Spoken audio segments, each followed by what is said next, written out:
Rapadura Cast, o podcast do portal Cinema com Rapadura. Famosos por todo o mundo, por favor, recebam o Quarteto Fantástico.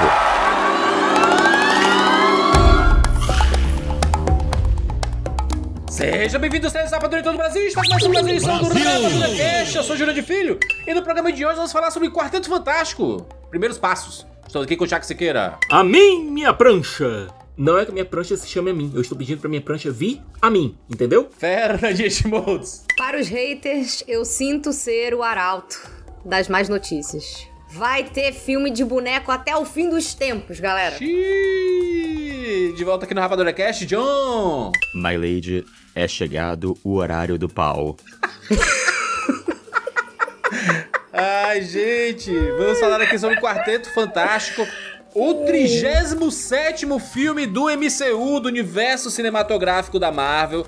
Quarteto Fantástico, finalmente, é porque a gente fala Quarteto Fantástico, o filme no singular, ou fala o Quarteto Fantástico no plural por ser 4 pessoas, né? É um quarteto. É o quarteto. É o grupo. O grupo que se chama Quarteto Fantástico. O quarteto chegou na Marvel, finalmente, né? Na Marvel Studios, depois de algumas experiências lá na Fox e que a gente vai falar um pouquinho também. Finalmente, vamos falar de quarteto dentro do MCU. Foi uma boa estreia?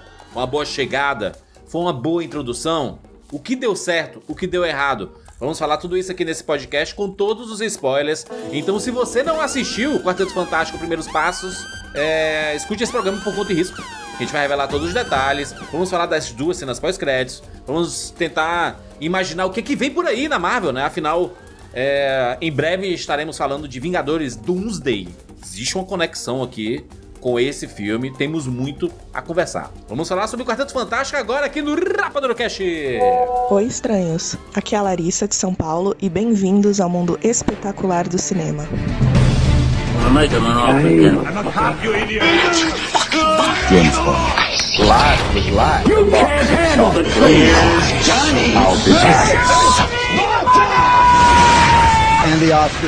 Rapadura Cast.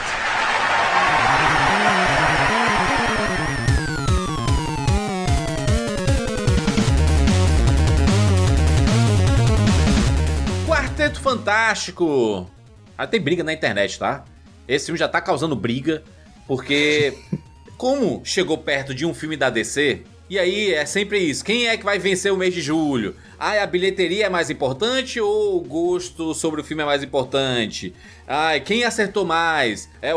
A volta do Superman e a volta do Quarteto Fantástico. E aí aquela briga, e se você elogia um e fala mal do outro, mas também porque tu é decenalta. Se você gosta de quarteto... nossa, nem gostei do Superman e gostou muito de quarteto. Nossa, galera, mas também tu é Marvete. Marvete! Cruz não fala nada! Tudo! Então como é que é? Gamora! Eu quero ir embora. Como tudo nessa vida, eu acho que na briga entre 2 empresas, quem ganha é o público, sabe? Eu acho que o importante é a galera se divertir. E assim, são 2 filmes coloridos, pique era de prata, azuis. É o verão super fantástico, gente. Balão mágico, todo mundo tem que ficar unido. Super fantástico no balão mágico, tudo fica bem mais divertido. Inclusive foi legal ver o Pedro Pascal divulgando, né, a artezinha do Super Fantástico, né, do Superman e o Reed Richards. O Pedro Pascal e seus personagens tristes, né? Como é triste esse Reed Richards aí. Vida, céus, eu sou só muito inteligente, não sei fazer mais nada da vida. Sou muito inteligente, sou muito rico, sou casado com a Vanessa Kirby. Meu Deus, a minha vida é um horror. Em toda pré-estreia eu preciso de uma mulher segurando minha mão pra eu ficar bem. O Pedro Pascal é isso, sabe? Ele tá nessa vibe, nesse mood, né? Mas vamos falar antes aqui do Quarteto Fantástico, porque eu coloquei assim, eu saí do filme, tem algumas coisas pra falar e tudo, gostei de muitas coisas também. É com certeza o melhor filme do Quarteto Fantástico já feito. Não que o teto seja muito alto, né? Mas ok. Exatamente. Não que isso seja lá um grande feito, mas... O teto do Superman também era só as origens, né? O teto do Superman era Superman de 78, que é referenciado por todo mundo, Júlio. É bem longe, Esse teto era alto. Eu coloquei, e aí eu fiquei incomodado com algumas faltas de desenvolvimentos de alguns personagens. E aí muita gente falou assim, mas juras? É o Quarteto Fantástico. todo mundo conhece o Quarteto Fantástico, não precisa de um filme de origem comentando isso. Aí eu falei, gente, vocês acham que o Quarteto Fantástico é tipo o Superman, o Batman, é o Homem-Aranha, que todo mundo conhece mesmo as histórias desses personagens, sabe? Aí ele, mas também tu tá falando como se o Quarteto fosse o Guardião da Galáxia. Eu, não é isso. Aqui é pra ser um filme que é um pontapé deles dentro de uma nova casa, dentro de um universo que já existe, apesar deles não estarem no universo que existe, né? Porque eles estão em uma terra que nunca foi... 828 e o universo que a gente acompanha é o 616. Exato, então é uma terra que nunca foi falada e tudo, e o filme acaba com eles ainda dessa terra, né? Então é como se fosse um filme de origem mesmo, né, deles, né? É um filme pra apresentar o quarteto pras pessoas, cara, né? ele é tanto um filme de origem quanto o Superman 2025 foi, como o Batman 2023 foi. Eu tô gostando muito dessa tendência de você pegar eu também, os personagens já no meio da ação. Eu tipo gosto dessa tendência. Né? O Homem-Aranha foi muito isso, né? Isso me lembra quando a gente era criança e a gente ligava a TV e aí tava passando um Batman, série animada, tava passando um X-Men dos anos 90 e você só chega lá no meio da aventura e você vai conhecendo os personagens de vez em quando, sabe, com calma, de acordo com os episódios. Eu gosto da ideia da gente já ver eles com a dinâmica da família e não focando tanto assim, talvez, nos problemas individuais de cada um, porque eles tinham uma história fechada pra contar ali. Então, pra mim, Fernanda, pelo menos, isso não me incomodou. O pique do Superman 2025 é quase como se a gente estivesse vendo Superman 2, a gente não precisa ver o Superman 1, porque o 1 seria origem. O Quarteto Fantástico é muito fascinante, é como se ele já fosse Quarteto Fantástico 25, onde a gente tá no final da origem, e o Quarteto Fantástico já resolveu todos os problemas do mundo. Isso. Inclusive é dono do mundo agora. Não, o Reed, inclusive, em determinado ponto do filme, ele diz, cara, eu já lidei com o Diablo, eu já lidei com o Mestre dos Bonecos, já tá tudo resolvido, galera, tudo resolvido. A parada tá toda resolvida. E ele dá uma desculpa dizendo, não, eu fiz isso porque eu tô deixando o mundo melhor pro meu filho, como se ele estivesse fazendo a casa baby proof, só que com o mundo todo.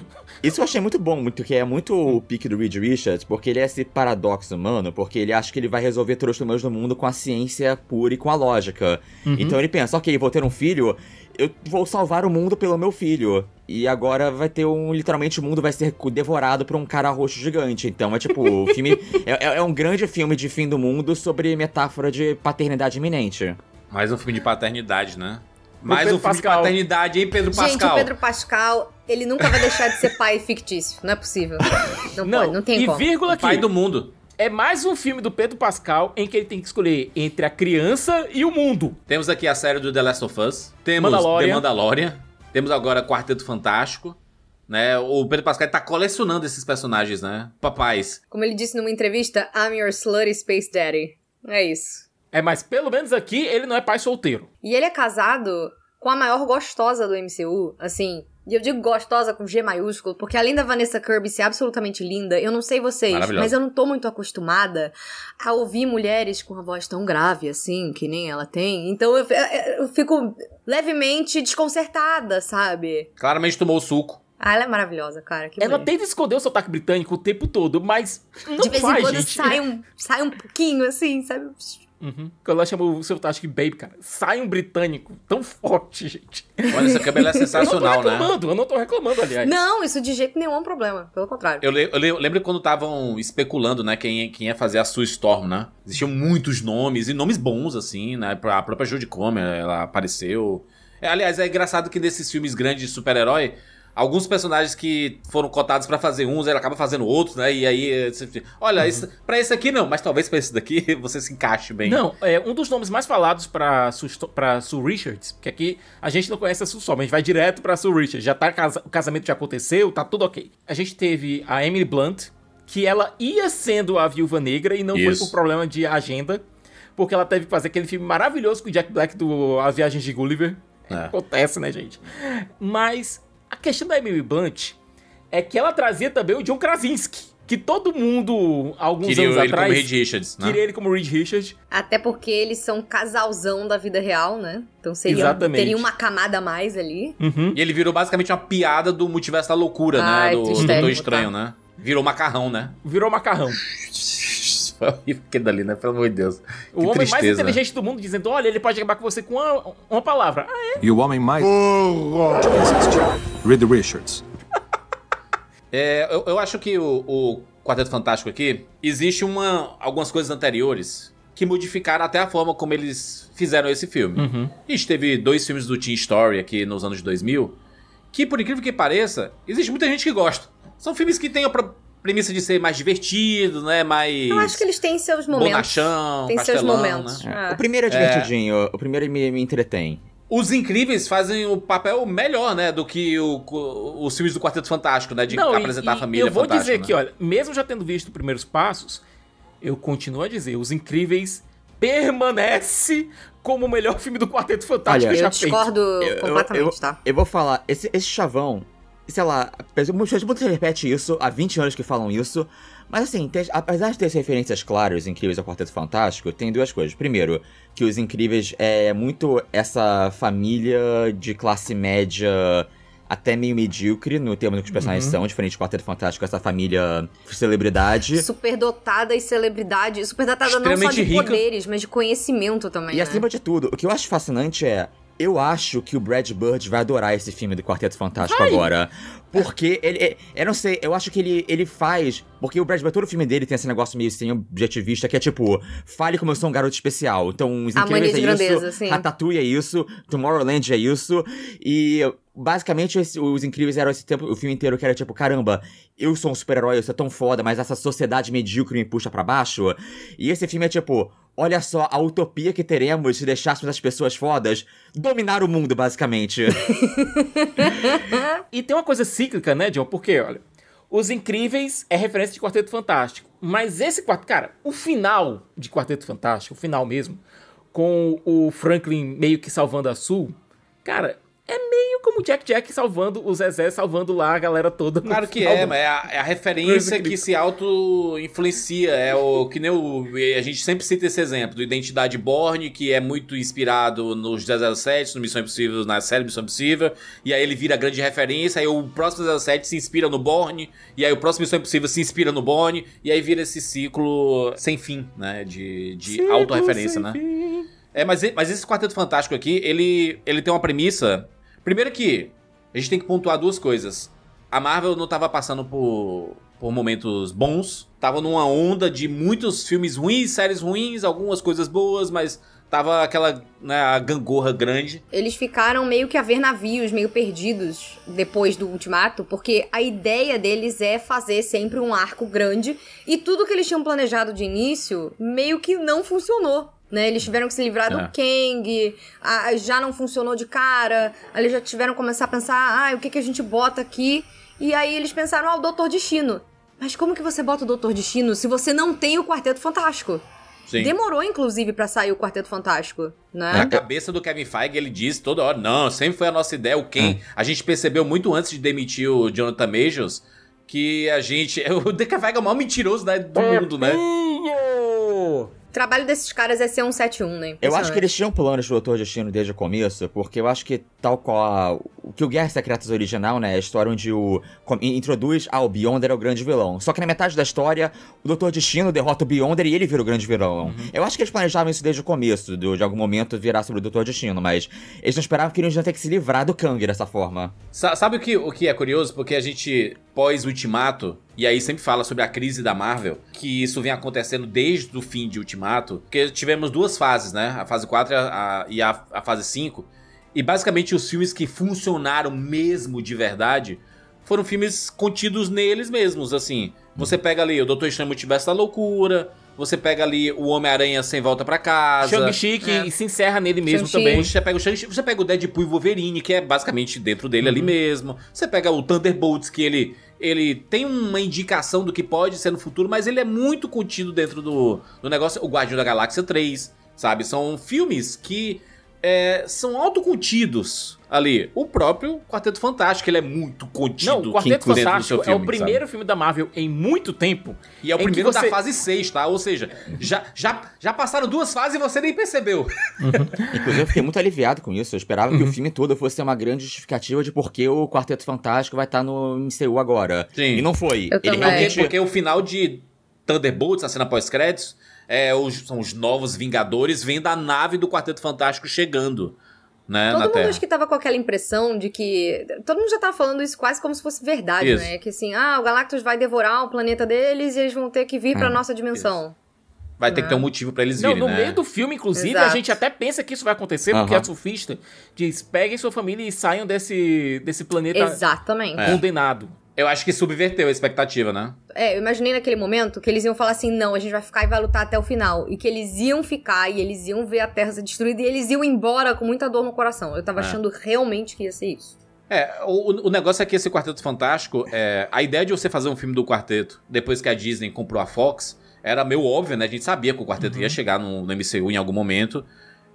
Tinha um histórico não muito bom de filmes, né? Tiveram 3 filmes de cinema que os 2 primeiros do Teen Story acabaram funcionando em bilheteria e tudo. Tem um fandom, tem um público ali. Tem um público saudosista muito forte. O Chris Evans, né? O Chris Evans como Tocha Humana, né? Inclusive foi brincadeira dentro do Deadpool e Wolverine. Ele aparecendo como Tocha Humana.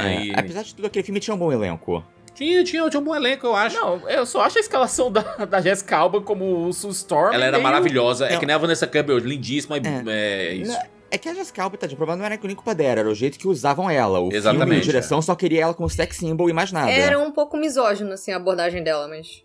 Tem um filme que ela fez com o Paul Walker, que ela é uma mergulhadora. Mergulho radical, uma coisa assim. Meu irmão, esse filme Mergulho Radical, a câmera só tá na bunda dela toda hora. Não, e o pior é que eu fiz esse ano um vídeo sobre esse filme do Quarteto dos anos 2000, aí eu vi muita coisa sobre, e vendo muitas entrevistas da Jessica Alba, primeiro, ela é muito inteligente, ela é muito capaz, Sim. mas simplesmente ela tava lá como um objeto o filme inteiro. Eu tenho uma pena tão grande da Jessica Alba pela carreira dela toda, começando lá pro Dark Angel, porque, tipo... Dinheiro ela ganhou, tá, Cicas? Tá aí uma Dinheiro pessoa ela que ganhou ganhou. muito dinheiro.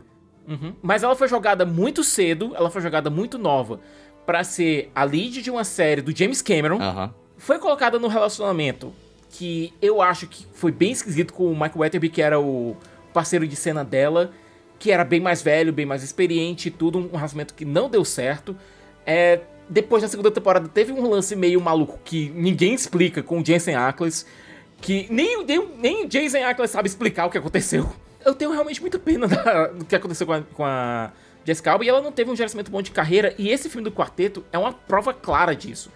É uma prova clara de que, gente, o agente dela colocou ela no meio de uma situação em que ela tava servindo só de eye candy. Não dá nem pra dizer que era outra época do universo de super-heróis, porque a gente tava tendo Homem-Aranha no meio, Na verdade, X-Men. era outra época do cinema, né? Os anos 2000 eram muito assim. Como esquecer da Megan Fox completamente sexualizada e objetificada no Transformers. Tem nem 20 que era a anos maior ainda. franquia da época. Tem nem 20 anos ainda, parece que era outro universo, outro Sim, mundo, outra cultura assustador. completa. E aí você teve uma versão que tinha uma ideia de trazer o Quarteto Fantástico pra um mundo mais pé no chão, nolanizado, né? Essa foi a pior ideia possível e imaginável. Sim. E ele tem um começo muito legal, tá? Eu gosto bastante do começo desse Quarteto Fantástico de 2015, do Josh Trank, que tinha vindo lá de um filme bem legal, né? Independente, o Chronicle, né? Poder Sem Limites. O Chronicle, o Poder Sem Limites, exatamente, que é um filme de baixo orçamento, de super-herói. E aí, essa produção foi terrível, cortaram o filme dele inteiro. Ele é aparentemente uma péssima pessoa pra conviver também. Não, e deu segundo tudo errado a Fox, ali, né? ele quebrou o apartamento inteiro que deram pra ele, ou a casa que deram pra ele durante a produção. Teve um... E, gente, você tá trabalhando pra uma empresa, certo? Você tá lançando um filme como diretor. 1 ou 2 semanas antes do lançamento do filme, você vai no Twitter e coloca: eu tinha uma versão fantástica desse filme, mas que foi pelo ralo. Eu não sei o que é esse filme que vai estrear daqui a 2 semanas. Ele é o Zack Snyder e o David Ayer é o pré-Snyder Cut e o Ayer Cut, Cara, né? ele também deu uma de Boldemaio, né? Ele até fez outro filme depois, né? Aquele lá do Capone, né? Com o... É verdade. o Tom Hardy, Que né? foi Mas um dos também... maiores fracassos do ano que foi lançado, inclusive. Mas... eu acho que ainda vale a pena comentar também o Quarteto Fantástico lançado nos anos 90. Roger Corman. Do Roger, produzido só pelo Roger Que o Corman. Reed Não foi Richards se dirigido. estica com o cabo de vassoura, assim, pregado na Por quê? manga dele. O Quarteto Fantástico não era só da Fox, é da Constantin Filmes. Foi na época que a Marvel tava muito mal das pernas e vendeu os direitos dos seus principais personagens, de adaptações dos seus principais personagens, incluindo o Quarteto, para vários estúdios. Um deles foi essa Constantin Filmes, que estava prestes a perder os direitos do Quarteto porque não tinha feito nada com esses direitos.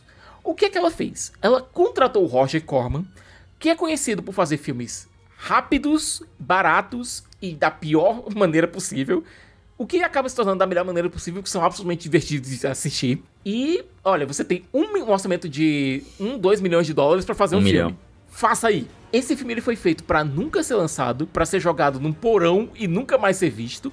Só que esqueceram de avisar os atores disso. Então os atores estão interpretando como se fosse a grande chance da vida deles. Estão dando a vida, cara. Estão dando a vida aqui. Eles deram dinheiro no próprio bolso pra tentar promover o filme, achando que ele ia ser lançado. Não foi. Ai, que tristeza, na moral. O filme literalmente não ser lançado. Mas dá pra ver no YouTube o filme hoje em dia e ele me diverte. Eu acho que tem uma coisa muito autêntica em filme de super-herói de baixo orçamento, meio trash, da época onde super-herói era um negócio sem prestígio nenhum. Tem algo meio puro nisso, que eu acho meio bonito. E olha, comparando com a versão do Josh Trank, é a versão mais fiel do quarteto possível. Assim, é o melhor Doutor Destino do cinema, não ironicamente. Ai, coitado do Dylan McMahon, que Deus o tenha. Que tristeza, tá? Até chegar o Downey Jr., que a gente não sabe ainda, né? Então talvez continue sendo o melhor Doutor Destino do cinema. Talvez continue sendo a versão mais fiel do Doutor Destino já feita. Porque a gente vai ver o Tony Stark fazendo... Não quero chover na sua parada não, tá? O Doutor Destino, né? Existe uma chance em 1000 de que dê bom. Que eles usem o fato de ser um cara que é a cara do Tony Stark e fazer isso funcionar. Mas é 1 em 1000. Eu pensava que a cena pós-créditos do filme ia aparecer o Downey Jr. Eu Eles também, foram eu tava covardes. prontíssima. Eu estava morrendo de medo disso, eu fiquei tão feliz porque não manchou o filme pra mim. Eles foram covardes porque dá tempo ainda de demitir o Downey Jr., né, e colocar outra pessoa no lugar. Dá tempo de fazer Por favor. Não, porque assim, eu ficava pensando, pô, mesmo se eu gostar do filme, vai chegar a cena pós-crédito, eu vi a cara do Downey Jr., eu vou ficar puto. Mas não fizeram. Sabe o que é isso? É uma forma de não se comprometer, sabe? Porque como o filme ainda tá em produção, é que nem um negócio lá do... Eu tava revendo, eu assisti o primeiro Guardiões da Galáxia, né? E é a primeira vez que o Thanos tem uma participação mais efetiva dentro do MCU, né? Ele tinha aparecido antes no final de Vingadores, e o visual do final do Vingadores pro Guardiões da Galáxia já tá um pouco diferente. Não, sabe? porque era um dublê ali, não tinha o Josh Brolin ainda. O CGI, né? O CGI, sim. O Thanos ele foi sofrendo uma mudança com o passar do tempo, né? Eu acho que o que chama muita atenção foi a decisão estética dele, sabe assim, de colocar o filme retrofuturista. É um negócio que as pessoas estão amando de consumir hoje em dia. A gente viu recentemente a série Fallout e o sucesso que foi. Gente, Fallout é incrível. Eu tô muito empolgada pra segunda temporada. Exatamente com a questão do retrofuturismo. Uma das maiores referências, e são duas obras extremamente contemporâneas que foram criadas no começo dos anos 60. Ele é muito os Jetsons, né? Os Jetsons é absurdamente... aquilo, né, que a gente vê, né? Eu achei que o Herbie no filme, ele tem muita energia da Rose, robozinha dos Jetsons. Mas faz muito sentido pra mim, quando você lembra que o quarteto...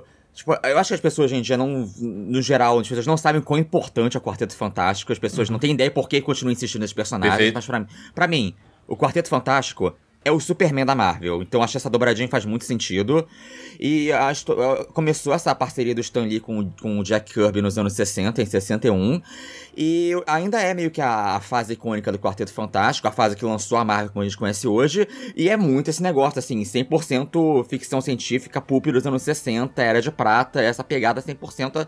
Assim, então faz muito sentido esse filme voltar pra trás e tentar encarnar essa estética como uma identidade, porque meio que pega o que é o Quarteto Fantástico essencial, assim. Perfeito. E tem uma coisa meio maluca, porque é o seguinte: quando a Fox tava recebendo pitches pro seu Quarteto Fantástico, um dos caras que deu um pitch foi o Peyton Reed, que é o diretor da trilogia Homem-Formiga. E a ideia que ele tinha era fazer um filme do quarteto nos anos 60, retrofuturista. Ele falava muito de comparar eles com os Beatles e fazer eles meio Abbey Road das ideias. Cara, o Peyton Reed deve estar muito puto agora. O Peyton Reed deve estar exigindo crédito de produtor desse filme.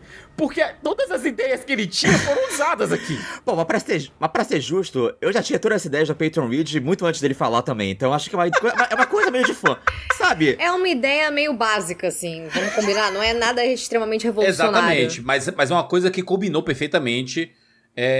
E coloca esse filme como um um bicho diferente dentro do MCU, né? Acho que como o Pantera Negra também foi, né? De colocar de tirar a gente daquela Nova York, né? Dos centros urbanos e tudo, e aí colocou a gente em outro local. E eu acho que aqui você pega uma Nova York sessentista, retrofuturista, e aí você não sabe muito bem. Mas não tem nada a ver, anos 60 e nem é anos 60, né? Se você Eles pensar, nunca falam quando você passa. Eles não falam data, esse mundo é assim, basicamente. É assim, Mas e aquela aí... coisa, até mesmo quando a gente vê a Shia LaBeouf na versão humana, o penteado da Julia Garner é um penteado que remete à década de 60, mesmo sem lá em zelar. Quando escolheram a Julia Garner como a surfista prateada, inicialmente todo mundo leva um choque porque tava acostumado, sei lá, pro filme do Teen Story lá, que era o surfista prateado, né? E ele é muito mais popular, né? Tipo, obviamente a Shia LaBeouf existe nos quadrinhos, mas o Norrin Hadzio que a gente reconhece como surfista prateado, e ela tá nesse filme, ela tá servindo a função do Norrin Hadzio, basicamente. Sim. Na história do Galactus. Então meio que substitui, né? Realmente, é os personagens que existem nos quadrinhos, mas é quase que um gender bent mesmo. É quase como se eles transformassem o surfista prateado numa mulher. Eles tiram a Alicia, que é a Alicia que fazia essa conexão dele com a humanidade, e colocam o Johnny pra fazer essa conexão da Shia LaBeouf com a humanidade. Pra mim fez muito sentido isso. Achei excelente. É porque eu adorei também. Deu um propósito pro Johnny no filme. Eu tava muito com o pé atrás desse negócio da surfista prateada da Shia LaBeouf, porque eu acho que o surfista prateado é um personagem muito importante. O Stan Lee falava que o surfista prateado era o personagem favorito dele, que já tá envolvido. O Captain falava que era um dos favoritos. Então é um negócio que sempre, sabe, eu achei que talvez esse tipo de coisa pra mim era um pouco sagrado, sabe? Você não muda isso. Mas do jeito que encaixou no filme, no jeito que colocaram isso, ok, ela tá lá porque ela tem uma dinâmica especial com o Johnny, encaixou, fez tudo muito sentido, sabe? Agora, é muito curioso ver que o plot da surfista prateada é igual ao do Metamorfo do Superman, né? É igual. É o mesmo plot. Redenção, né? Assim.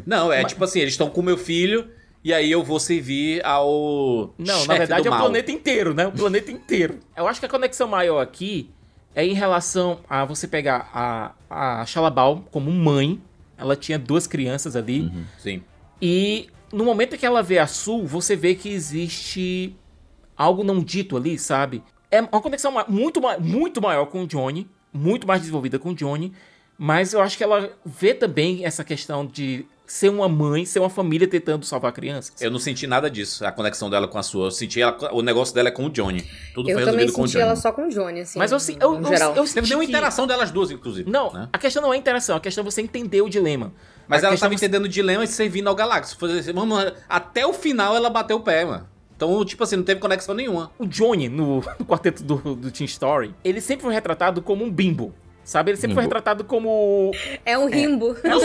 Nos quadrinhos ele não era assim também, não? Galinha, não sei o quê. Ele é, mas eu acho que a questão é... Tem nada disso no filme, né? A Sue fala assim, olha, ele tá solteiro e ele fica meio constrangido, assim, porque parece que não é a vibe dele. Assim, mas quando ele se interessa pela Shia LaBeouf, eles brincam e falam isso, olha lá, o Johnny gosta de mulheres, ele gosta de espaço, agora tem uma mulher espacial, é claro que ele vai gostar dela, sabe? Mas é uma mulher espacial que reflete ele.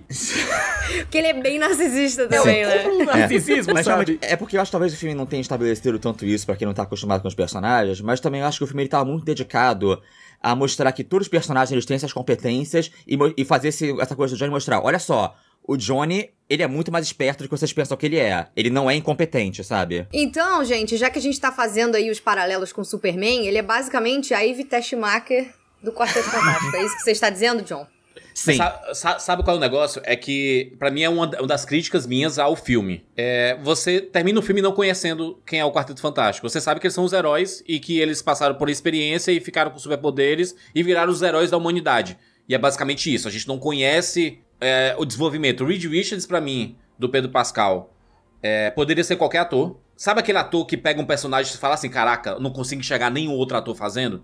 O Reed Richards podia ser qualquer outro ator, porque o Reed dele é um Reed triste, meio desanimado, é o cara mais inteligente do planeta Terra, aparentemente tá meio cansado disso tudo. Achei meio sem personalidade. Eu acho que ele explica um pouco. Eu gosto muito daquele diálogo que o Pedro Pascal diz, olha, o superpoder dele não é nem esticar, é ansiedade, porque ele consegue imaginar o pior cenário possível. Ele começa a trabalhar pra resolver o pior cenário possível. Até uma coisa, quando começou o filme, e ele começa aquela forma super seca, né, naquela cena da Sue revelando que ela tá grávida, eu fiquei meio chocado com isso, eu fiquei meio... Achei bem estranho.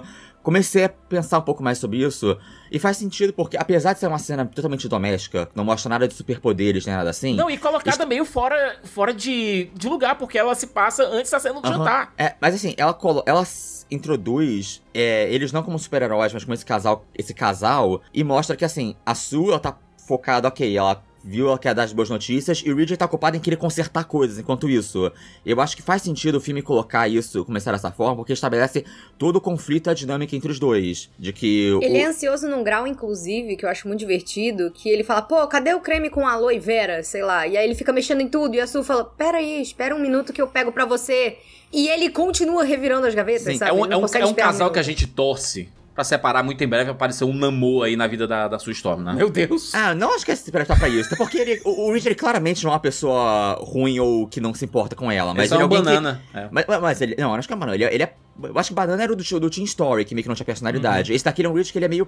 Ele tem que ser prático pra tudo. Tudo tem que ter uma explicação lógica, ele tem que resolver tudo praticamente. Ele é o Reed dos quadrinhos do Jonathan Hickman que escrevia próximo passo, tenho que resolver tudo no mundo. Essa é uma das críticas que eu tenho ao Reed do Pedro Pascal. Também vi muito pouco do Ben, do Coisa. Sempre foi o personagem mais popular do quarteto, ele é o que menos tem coisa no filme. Sim, ele quase não tem fala, né? Essa é a verdade, ele quase não tem fala. Fica bem claro que cortaram muita coisa do Ben aqui. Tem um subplot dele com a Natasha Lyonne que é racismo, né? Simplesmente vai do nada pra lugar nenhum. Não vai pra lugar nenhum. Ele começa e você não vê pra onde ele vai. Eu acho que a partir desse subplot eles queriam trabalhar a questão da dismorfia do Ben, que ele não... Como ele não se vê... Mesmo já se passando 4 anos, ele não se vê como alguém adequado. Não mostra nada disso porque ele é extremamente popular e todo mundo ama o Coisa. Não, mas você vê cenas dele, Juras, olhando no espelho e... Especialmente quando ele vê as imagens dele de arquivo. Você pincela e não desenvolve. Não desenvolve. Esse plot que colocaram a Natasha Lyonne no filme... Eu acho que foi cortado, tá, Cicas? Eu foi acho cortado. que tinha cena disso e ele foi cortado. Muita coisa do filme foi cortada. Só não cortaram coisas do Johnny e da Sue, né? Porque eles foram os dois personagens do quarteto que mais tiveram desenvolvimento, né? Mesmo isso, eu acho que cortaram algumas coisas, que algumas cenas que a gente vê no trailer que não estão no filme, que envolvem esses personagens. Tem a cena do Reed e da Sue que tá no trailer, deles apresentando o edifício Baxter pra galera, num programa de TV, morreu.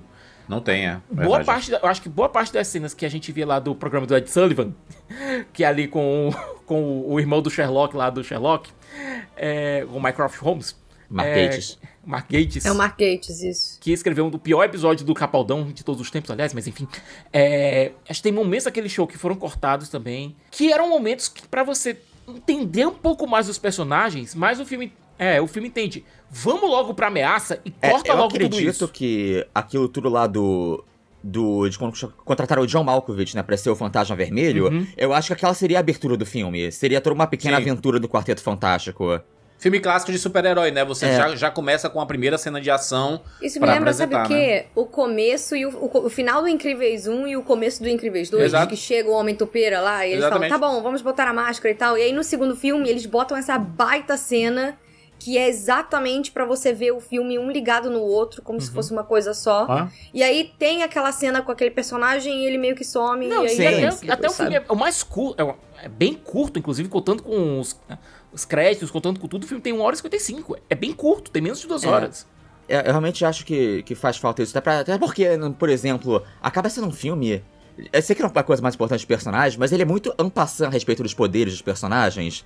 Tipo, a gente sabe que ela é mulher, que a sua mulher é invisível, mas nunca isso é propriamente estabelecido. É só metade do final ela tá ficando invisível, fazendo coisas invisíveis. Mas não falta aquela cena de introduzir personagem, olha o que ela pode fazer, olha a dinâmica deles. No programinha, no começo, até ele mostra assim, esse aqui é o Reed Richards, aí aparece ele se esticando e não sei o que e tal. É, muito rápido. A gente até vê o Reed batendo lá com um dos macacos do Fantasma Vermelho, que ele tem 4 macacos comunistas com superpoderes, que eu acho magnífico. E... Essa cena veio rapidinho, aquilo eu acredito que seria uma cena da abertura do filme. O próprio Johnny mesmo, ele tá os prédios pegando fogo e ele sugando todo o fogo assim. A gente, caraca, o Johnny é muito forte, né? A gente vê alguns usos dos poderes que são diferentes e a gente não tá muito acostumado, bem en passant mesmo. O Coisa é só carregando lá o navio, né? Ele carrega o navio com corrente. E cortaram a cena dele com o cachorro. Pois é. E aí, o cripto do quarteto, né? A ideia de botar um criptozinho. Acho que o Crypto é o Herb, né, aqui no filme. Ele tem um negócio meio filme de Star Wars, né? Pra ser um R2-D2 da vida, um BB-8. Até o jeito como ele se encaixa na nave, né? E de não falar, né? Ele tem um... Porque o Herbie fala nos quadrinhos. E Exato. o Herbie é muito engraçado Sim. que ele era um personagem odiado, né? Porque ele foi criado no desenho do Quarteto dos anos 70. Meu Deus, que, essa história é que maravilhosa. não tinha... Eles estavam sem os direitos do Tocha Humana. Então eles colocaram o robozinho Herbie pra estar no lugar do Tocha Humana. Então todo mundo odiava ele. Quando ele apareceu nos quadrinhos, era tipo, como eu odeio esse robozinho de merda. Mas, eventualmente, as pessoas começaram a criar um carinho. Ok, ele tá legal como o mascotezinho do quarteto. Não, e é legal que o Herbie é tratado por... O Johnny chama ele de Herbert. Vem cá, Herbert. Herbert, que eu amo, tá? Eu vi umas entrevistas anteriormente do filme, que o Joseph Quinn, né, que faz o Johnny Storm, falando que essa versão do Johnny é uma versão que bem diferente das outras que a gente viu do personagem, né? Que não é aquele personagem galinha, um playboy e etc. Ele é alguém que quer se sentir útil na família, né? E aí ele vai por ele mesmo fazer as coisas. E aí a gente vê muito disso dele. Eu gostei da personalidade dele no filme. O arco dele foi meu favorito, tá? Porque ele foi por ele mesmo, sabe? Aquela parte que ele fica um tempão ali tentando reconstruir a linguagem da Shallabal, tentando desvendar Mas sabe o que é aquelas isso? transmissões. Isso é muito Aparentemente é uma dinâmica que a gente não vê desenvolvida no filme. Exato. De que ele não Ninguém tem, dá muita bola ele não pra tem ele. tanta voz ali, Exato. sabe? Quem decide tudo é Reed, porque ele é o mais inteligente, E a gente vê né? isso um pouco no filme, bem pincelado, momentos em que o Reed tá lá tentando fazer as coisas, aí o Herbie fala, sua reunião das 4h30, mas eu não tenho ninguém às 4h30. Aí abre o elevador, ele olha e fala, ai meu Deus, é o Johnny. Sabe? O Johnny tá tentando, ele tá sempre, ele chega e fala, olha, pros nossos trajes espaciais, ele tá tentando usar também a inteligência dele, ele tá tentando ser útil para o grupo mesmo. Ele não é só o Então, cara que mostra a bunda lá na propaganda de... Exatamente. De protetor solar. Protetor solar. Protetor solar. Mas assim, eu acho que talvez realmente é o tipo de coisa que parece que você sente que teria essa cena de abertura, que além de introduzir os heróis, introduziria todos esses pequenos conflitos dele, tipo, o Johnny, eu quero mostrar que eu sou útil, mas não deixa o Johnny, ele é só um moleque, você mostra, ele tem uma mágoa com isso. Mas realmente parece que falta esse pontapé inicial, parece que está cortado ou não colocado, então os personagens entram num arco que você não vê propriamente sendo estabelecido no começo. Eu acho que isso acaba não atrapalhando quem talvez já seja mais familiarizado com o quarteto. Por exemplo, eu tava assistindo com o John, eu não li praticamente nada do Quarteto Fantástico, mas eu sei muita coisa pelos filmes antigos e porque o John fala muito de Quarteto Fantástico. Então, eu meio que, sabe, eu me senti já encaixada ali, mas eu entendo e eu concordo que essa coisa do filme parecer já ser uma sequência e não um primeiro filme deles sendo introduzidos no MCU vai acabar, talvez, pesando pra algumas pessoas. Porque você falta background, né? E tem duas séries animadas que passaram pra duas gerações diferentes que quem assistiu pega mais esse estofo da relação familiar. Mas dentro do filme, novamente, dentro do filme, se você for inocente por besta, sem saber nada do quarteto, eu acho que vai ficar faltando esse estofo. E é engraçado porque, gente, esse é o 30º, como o Júlio falou, esse é o 37º filme da Marvel Studios. E é o segundo filme que não referencia absolutamente nada. O primeiro sendo Homem de Ferro lá atrás. Quando não tinha MCU pra você referenciar. Quando não tinha nada que referenciar. Eu achei isso refrescante, tá? Eu também. Eu tô um pouco cansada, assim, a gente até tava comentando antes de gravar do Thunderbolts, né? Eu me sinto um pouco cansada dessa fórmula do MCU clássica. Eu entendo que o Thunderbolts fez uma coisa interessante, eu gosto do Thunderbolts, mas assim, eu não achei ele tudo isso que a maioria das pessoas achou, sabe? Eu só fiquei muito tipo, é a mesma estética do MCU, as mesmas roupinhas de sempre, é o mesmo tipo de piada de sempre. Eu achei que o Quarteto ele acabou sendo um filme tão fechadinho nele mesmo, com esse tom diferente, essa ideia da aventura espacial ser mais importante do que, meu Deus, vamos botar a grande cena de luta. E ele até também tem o peso pra ser um pouco mais dramático, por exemplo, aquela cena que depois que o Reed fala, tem a opção de entregar o Franklin também. E a Sue fica completamente... Transtornada com isso. E ela fala, isso é uma das coisas que mais me irrita em você. E que eu mais detesto em você, sabe? Esse tipo de embate que a gente não vê muito nas equipes do MCU. Sabe? Nos casais do MCU. Tudo parece sempre muito raso. E sempre tudo vem uma piadinha depois. Você faz o conflito e quebra com a piada. E realmente foi um filme que não teve tom de uma série de Joss Whedon, que é o que todos os filmes da MCU tinham, como como modelo desde sempre. Mas vocês citaram o Thunderbolts, o Thunderbolts pelo menos se dá ao luxo de apresentar os personagens, desenvolver os personagens individualmente, coisa que o quarteto aqui não faz, né? Com exceção da Pop da Fantasma. Ele deduz que todo mundo conhece, e não é bem assim, a gente sabe disso. Mas ele deduz que você viu o Viúva Negra recentemente, ele deduz que você já acompanhou o arco todo da Yelena. Mas ele não deixa de fazer um Privilege on Yelena, entendeu? É que uma coisa que me incomodou no Thunderbolts é que eu senti que, tirando a Yelena, o Guardião Vermelho e o Sentinela, que tá como antagonista do filme, eu sinto que todos os outros personagens são meio interchangeable, sabe? Você podia ter trocado, trocado eles. Podia mesmo. No caso de quarteto, eu acho que no caso de quarteto a situação fica um pouco esquisita, porque, como eu falei, esse é o segundo filme da Marvel Studios em que você não precisa ter visto absolutamente nada. Que ele não conecta com nada. Absolutamente Exceto nada. a cena pós-créditos, né? Se eu não soubesse que ia ter esse grande crossover a Vingadores Doomsday, eu tivesse vendo essa pós-crédito para pensando, caramba, Quarteto Fantástico 2 com o Doutor Destino, que legal. Pois ainda assim é dentro do universo do Quarteto Fantástico. Então ele não conecta com nada fora dele. Porque o Doutor Destino é o principal vilão do Quarteto Fantástico. Mas enfim, cara, esse é o segundo filme do MCU que você não precisa conectar com nada. E você não perde 15 minutos, que não seria muita coisa, você acrescentar 15 minutos nesse filme, mesmo assim ele teria uma duração razoável. Você coloca 15 minutos a mais de filme pra você dar um pouco mais de estofo para as ligações familiares. Para as dinâmicas entre eles, né? Pra você entender, tipo assim... o Reed realmente ele tem um complexo de superioridade, ele que resolve tudo. Ele se coloca essa responsabilidade de ser o ser mais inteligente, que ele tem que resolver tudo e que ninguém sabe fazer nada. Sabe como eles poderiam ter realmente feito isso? Eu tava revendo ontem o Guardiões da Galáxia Volume 2 e aquela cena inicial deles lutando lá com o bichão pra proteger as baterias lá do pessoal, aquilo ali já cria instantaneamente a dinâmica do grupo. E isso que eu tô pensando, eu acho que talvez seja uma super reação por parte da Marvel, porque ela já internalizou essa reclamação de que todo filme da Marvel antes tinha mais de 2 horas, depois começaram a reclamar, nossa, não aguento mais filme de super-herói com 2 horas e meia, 3 horas, filmes que seja. Enormes, né?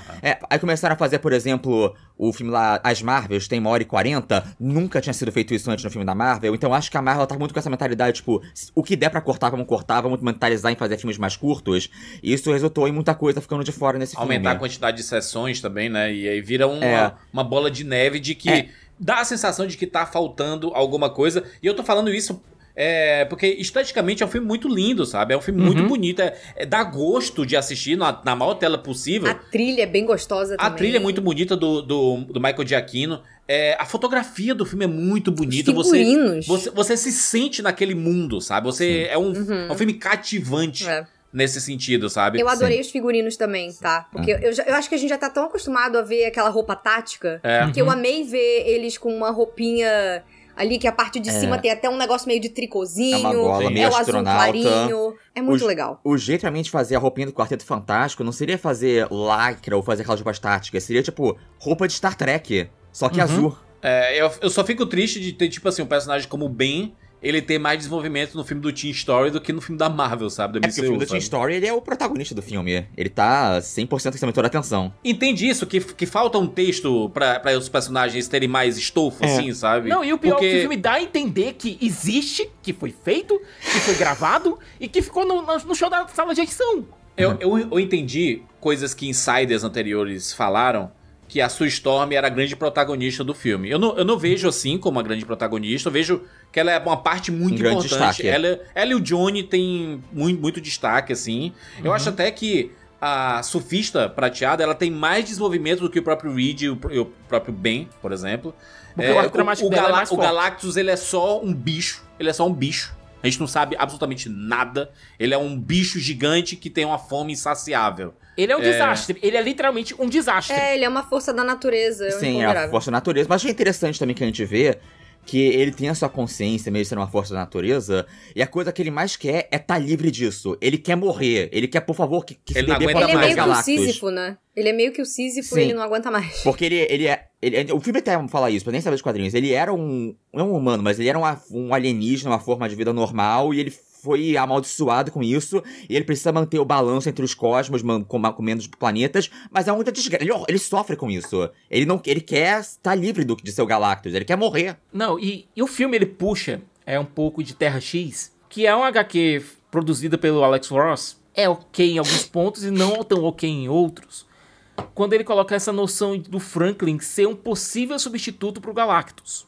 Essa noção vem de Terra X, é uma noção que, já naquela HQ, que é um HQ Elseworlds, que é um HQ que não tá na cronologia principal, eu já não gostava tanto. Cresci lendo o Quarteto Fantástico dos anos 80. Então, pra mim, a noção do Franklin adulto, pra mim, era o Franklin de Dias de Futuro Esquecido, por exemplo. Que a gente via lá no futuro com a Rachel, por exemplo. Que era um Franklin poderoso, mas que tinha uma série de limitações. A gente viu também o Franklin aparecendo adolescente lá no Quarteto dos anos 90, mas a gente não fala tanto disso, porque o Quarteto dos anos 90 era meio Mas já no Quarteto do John Byrne dos anos 80, ele já mostra que o Franklin ele tem o poder de um deus, basicamente. Ele pode mudar a realidade. Mas que sempre encontravam limitações pra isso. Nos anos 90 a gente teve um massacre em que a gente viu o Franklin basicamente criando um universo paralelo, mas mantendo uma estrutura infantil, mantendo uma mentalidade infantil. É, porque ele é uma criança, ele tem poderes infinitos, mas ele é uma criança muito normal, psicologicamente. Uhum. Por ele ter nascido dentro do Quarteto Fantástico, isso faz com que ele seja uma criança normal. Mas essa noção do Franklin como um substituto pro Galactus, eu nunca gostei tanto. É uma coisa que nunca me apeteceu tanto. E até mesmo o Galactus, cara, se a gente voltar lá atrás pra chegada do Galactus, feita pelo Stan Lee e pelo Jack Kirby, existia uma nobreza no Galactus. Não nobreza, mas o fato de que ele não se via como alguma coisa boa nem ruim. Ele se via como algo necessário. E a gente via isso refletido nos diálogos do surfista, nos diálogos do próprio Galactus, e até mesmo a forma em que a situação foi resolvida nos quadrinhos, que foi com o Reed mostrando... Nulificador total. Com o Reed mostrando que, olha, nós não somos insetos, nós não somos algo a ser descartado como nada. A gente tá aqui, a gente tem algo que pode, de fato, acabar com tudo, mas a gente quer negociar com você. A gente quer mostrar que entendemos que você é uma força da natureza e você entende que nós merecemos um direito de existir.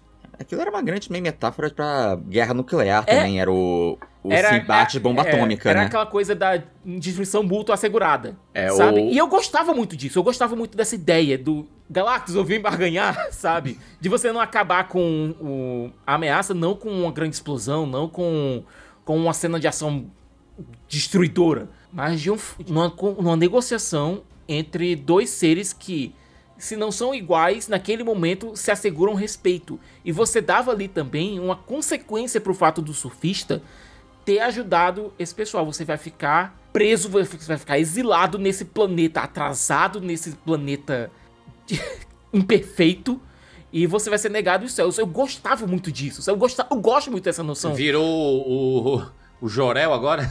O Galactus, no final da HQ, ele exila o surfista na Terra. O que é a pior coisa que você podia fazer com o surfista. Mas o que eu senti é que, primeiro que o nascimento do bebê, a cena ela é muito maneira, porque eles estão fugindo, né, do Galactus, eles perdem essa batalha inicial. E da surfista. Você tem o Reed se esticando pra resolver tudo ao mesmo tempo. Ele tem que arrumar um jeito de escapar, ele tem que ajudar o Ben a pilotar a nave, ele precisa fazer o parto.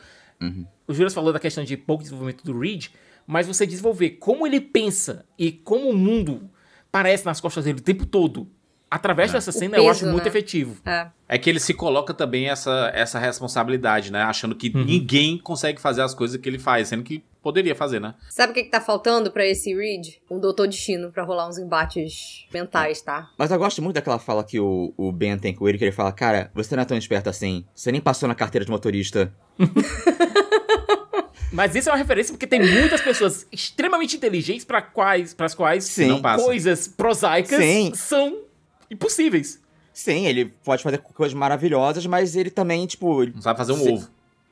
Vira o grande plot do filme, né? O grande plot é o Galactus quer esse bebê pra não destruir a Terra, né? Porque o bebê, ele tem a energia cósmica e não sei o que e tudo, né? Vira de novo um filme sobre você sacrificar uma pessoa pelo bem de todo mundo, sabe? Isso. Isso não me incomoda, não. Aliás, plots repetidos de outras coisas não me incomodam. Eu acho que o que me incomoda é mais desenvolvimento disso. Eu acho que essa parte ela é bem desenvolvida. Porque você vê a Sue, você vê as pessoas reagindo quando eles falam assim, o Galactus pediu nosso bebê. E aí as pessoas perguntam, mas e a gente tá salvo? E ele fala, não sei. Aí fica todo mundo contra eles. Porque fala assim, pô, é só um bebê enquanto tem bilhões de pessoas aqui nesse planeta, né? Então, não dá pra fazer isso, não dá pra tentar resolver isso. E aí, a Sue, no lampejo ali de humanidade na frente das pessoas, ela leva o bebê e apresenta o bebê pra todo mundo. e mostra que, sim, a gente vai lutar, a gente vai brigar, mas é o meu filho, sabe? E eu vou protegê-lo de todas as formas. Inclusive, o sacrifício dela é um sacrifício... Ele é um sacrifício triste, mas é muito bonito ao mesmo tempo de ver até onde ela consegue ir pra proteger o filho dela, sabe? De mãe, né? É uma cena que faz um paralelo, ela derrotando o Galactus, faz um paralelo direto com ela dando a luz. Ela faz um parto pra mandar o Galactus pra outra galáxia. Perfeitamente, Não, né? E sempre tem aquelas histórias de mães que fazem feitos hercúleos de força pra proteger seus filhos. Sim. Existe um termo médico pra isso, inclusive. Não é difícil extrapolar isso pro mundo do Quarteto Fantástico. E tem um negócio que eu realmente achei muito bem escrito a parte do filme, o jeito que eles conseguem encontrar esse equilíbrio entre a Sue e o Reed, porque aquele negócio que o Reed ele ficava repetindo várias vezes aquela frase lá do Arquimedes, de você me dá uma alavanca em um lugar pra apoiar, posso mover a Terra, que é a mentalidade dele. Qualquer coisa eu posso resolver com a ciência, com a lógica, e eu vou fazer essas coisas. Eu tenho que ser prático. E a Sue falava, não, eu vou mover o céu e a terra pelo meu filho, pela minha família. E é isso que dá a ideia pro Reed, não, vamos mover a terra inteira. Então você conecta esses dois pontos de vista desses dois personagens, que são um casal, eles têm formas muito diferentes de encarar o mundo, mas isso se complementa pra fazer o grande plano. Agora, esse plano é meio estranho, porque imagina ele mover a Terra pra um local, que ele é um local meio aleatório, né? Ele não sabe pra onde é que vai mover. Não, ele colocou a margem de 2% em relação à zona de tolerância pra sobrevivência da Terra. Exatamente, porque se coloca num lugar com a gravidade diferente da distância do Sol e não sei o que e tudo mais. Ele colocou, a diferença seria de 2% em relação a isso. A margem de erro de 2%. Para mais Só que ou para você menos. faz isso com o Galactus, eu acho que o Galactus nem parece tão poderoso assim, sabe? É que eles colocaram um Galactus que ele realmente ele não sei, ele nerfaram muito o pobre ali, sabe? Acho que a questão que eles mostraram que ele tem um tempo pra ele se locomover, ele não se teletransporte de um lugar pra outro. Parece um vilãozinho que pega o Reed Richards e fica assim, virou um elásticozinho e fica assim esticando ele. Gostei disso. O poder da Sue, massa, entendo. Porque ela é muito poderosa, ela é tipo, ela mistura de Jean Grey, da própria Mulher Invisível aqui. Não, e antes que alguém comece a perguntar, nos quadrinhos, sim, é estabelecido desde sempre que a Sue é o membro mais poderoso do Quarteto Fantástico. Lembrando que a Sue quando virou a Malícia, ela conseguiu dar um pau nos 3 fácil. Mas isso, a Marvel fazendo isso com todas as personagens. A Wanda é desse jeito, né? A Jean Grey também é desse jeito, aí a Sue também é desse jeito. E parece ser uma amálgama de todas essas personagens, sabe? Elas estão juntando, né? É que elas foram crescendo muito, porque quando a Sue surgiu nos anos 60, tal qual a Jean Grey, ela era muito só a garota da equipe. Então ela era de longe o meu mais inútil e menos desenvolvido. Quando começaram a dar pilha nela e das possibilidades, aí pensaram, não, essa daí que é a personagem mais subestimada, na verdade ela tem um negócio meio estratosférico do poder dela. Um poder não descoberto ainda. É um negócio meio que Tempestade também dos X-Men, assim. É meio Tempestade também, né? Que é um poder meio sem limites, né? Vai chegar um momento que vai ficar sem limites. Não, e é engraçado que você pega essa geração dos anos 80 que fez isso com o Chris Claremont. Ele tinha... A Tempestade era a queridinha dele. Foi o Chris Claremont junto do John Byrne que criaram a noção de Fênix e de Fênix Negra. Você vê o John Byrne aqui, que ele que começa essa coisa da Sue ser realmente o membro mais forte do Quarteto Fantástico. Deixar de ser a garota invisível, virar a mulher invisível. Mas não só isso. Tu lembra do Informe da Malícia, né? Era... A história da Malícia, assim, top histórias que não poderiam ser feitas hoje, porque é muita coisa, Pô, que pilha errada. É uma grande história. Especialmente a forma que a Malícia é derrotada. Ele é derrotada por misoginia. O poder do machismo salva o dia. É assim, meu Deus do céu. A Malícia é uma personagem? É a Fênix Negra da Sue, basicamente. Quando ela vira... Entendi. É um negócio tipo, meu pai do céu, então faz sentido realmente colocarem uma mistura de... Quando pega a Wanda e mistura 3 outras personagens, pega a Jean Grey e mistura 3 outros personagens, a Sue, 3 outros personagens, a Tempestade, 3 outros personagens. Essa questão da Wanda veio mais dos anos 90, anos 2000, quando a gente teve Kurt Busiek e Brian Michael Bendis fizeram isso com a Wanda. Cara, a Wanda no crossover da Liga com os Vingadores, Jesus amado! Pense num personagem overpower. Ainda mais que a Wanda é aquelas personagens que é tipo, qual o poder da Wanda? Eu não sei explicar direito, mas é muito grande. O caos! Coincidentemente, todas fazem assim, né? É sempre o poder que sai ali, emana das mãos, né? Eu achei a batalha final interessante, o plano é interessante, né? Porque não conseguiu mover a Terra, então vamos mover o Galactus, né? Eu acho que esse devia ter sido o plano inicial, sabe? Talvez. Pois é, eu achei até engraçado, sabe por quê? Que o Galactus, eles tiveram uma conversa com o Galactus antes. Então, assim, ele não é o Galactus do joguinho do Lego Marvel, que ele chega e fala: oh, não, nada ficará entre Galactus e seu jantar, sabe? Ele não é, tipo, burro. Então, a ideia de que você vai fazer ele pisar ali no meio... É um pouco simplista demais. Eles deram uma subestimada no intelecto do Galactus. Talvez eles não devessem ter feito um triângulo gigante de pise aqui. Talvez eles pudessem ter disfarçado um pouquinho. Por favor, sabe? O Galactus olha e fala: e talvez eles tivessem... Sei lá, o Johnny podia ter usado o poder de fogo dele nos olhos do Galactus um pouquinho mais perto do lugar, sabe? Não, e que talvez. E que ele achava que o Galactus não ia perceber que eles tinham trocado o bebê ali no negócio. Mas pra ser justo, é porque eles não era o plano deles. Eles tiveram que fazer isso de última hora. A ideia era mover a Terra toda e não ter que se arriscar, caraca, o Galactus chegou aqui. Mas assim, como deu ruim de último momento, eles falaram: vai ter que ser isso. Agora, eles deram uma sensação de grandiosidade pro Galactus, assim, do tamanho dele, né? Absurdo, né? Eles olham... O primeiro encontro deles, eles desse tamanhozinho, assim, tem um frame, acho que dá pra colocar pra ilustrar, eles minúsculos, a surfista prateada voando assim, e o Galactus enorme, absolutamente enorme, sabe? Massivo com seu capacete rosa. Eu acho que isso é um grande ponto positivo pro filme em questão da direção, especialmente como estavam indo os últimos filmes do MCU, que estavam muito batidos a respeito disso. Por exemplo, lembra do Homem-Formiga, o Quantumania? Grande filme, não. Que teve aquela cena onde... Eu tento esquecer, João, eu tento esquecer. Aquela cena onde eles estão lá, onde o Scott e a Cassie, os dois ficam gigantes... E eles vão se abraçar, e em nenhum momento a direção sequer se esforça pra tentar passar, nossa, o peso deles, que eles estão muito maiores. Coisa que qualquer diretor de tokusatsu consegue fazer, aliás. Com uma maquete. E é uma coisa totalmente ao passar, porque a direção parece estar sem alma o tempo todo. Gente, chama o Koichi Sakamoto. Ele sabe como fazer isso. Eu senti realmente a física do Galactus. Como eu quando assisto Pacific Rim, e você vê o movimento, que é um movimento lento... E você sente, porque é lento, porque é enorme, né? O bicho, a gravidade. Pra se mover é diferente, né? Sabe uma coisa que eu gostei nessa cena também? Que eles moveram a galera toda lá pra subterrânea. Eu gostei muito da gente ver eles olhando pro teto e você vê caindo aquelas poeirinhas, porque é o peso do Galactus passando. E você fica meio naquela de, será que vai ceder? Será que ele vai atravessar o chão? Será que as pessoas vão se machucar? Então, eu gosto que eles dão esse peso também, já que eles moveram as pessoas de lugar. Uma coisa que o John falou que aparece no filme de uma maneira muito clara é aquele momento que você vê claramente a diferença de tipo de liderança entre o Reed e a Sue. É como eles lidam com o Homem-Topeira. Porque a Sue, ela sabe ser diplomática. Ela tem people skills. Ela sabe conversar com pessoas. O Reed...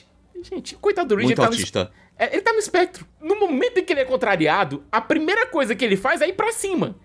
E o Homem-Topeira sabe disso. E se diverte com isso.